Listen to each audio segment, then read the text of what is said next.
Once upon a time, a clockmaker named Arthur lived in the bustling town of Everwind.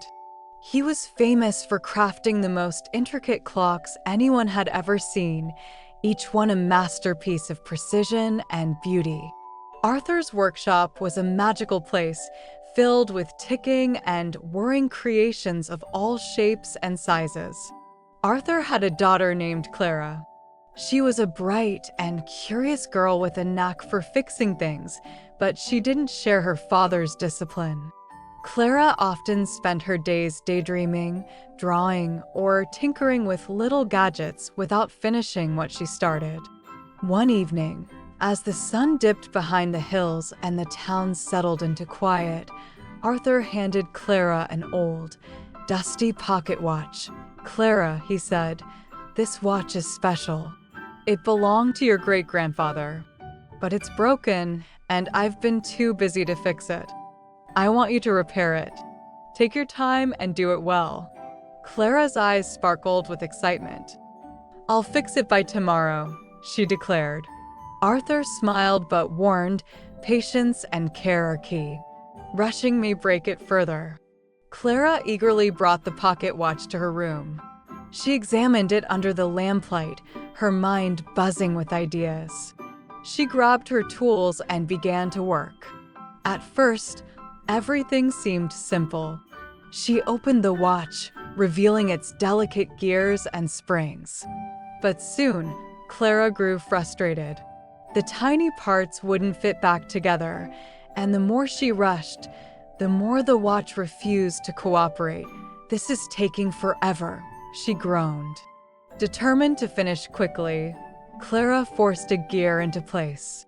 Suddenly, a loud snap echoed through the room, and the watch's delicate spring broke in two. "Oh no," Clara whispered, staring at the broken pieces. As Clara sat there, feeling defeated, a faint ticking sound filled the air. She looked around, confused. To her astonishment, the broken pocket watch began to glow with a soft golden light. Before her eyes, the pieces of the watch reassembled themselves into a tiny clockwork figure, a little man made of gears and springs. "Clara," the figure said in a gentle voice, "you've awakened the fairy of time." Clara blinked in disbelief. "The fairy of time?" The little figure nodded. "Time is precious, and so is the patience to understand it. Let me show you why rushing through life is never the answer."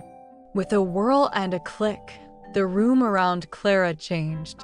She found herself in the middle of a busy marketplace, but everything was moving too fast.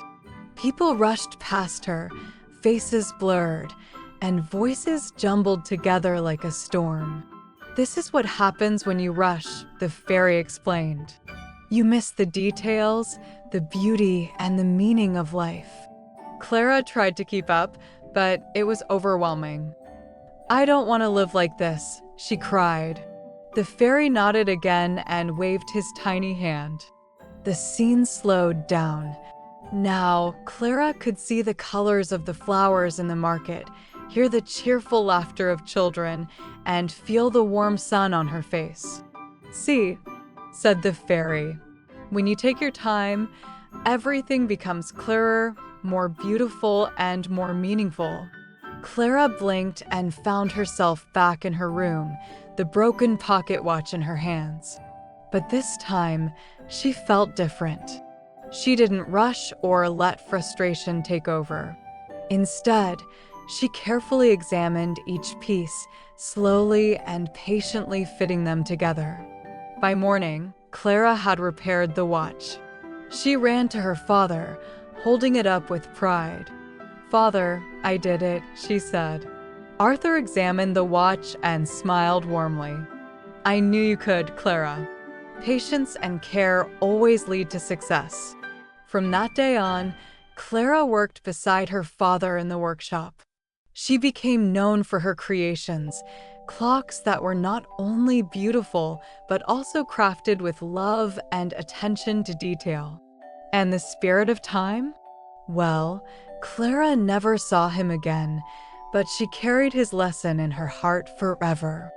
She learned that life, like a clock, works best when you move at the right pace. Moral of the story is patience and care are essential for success.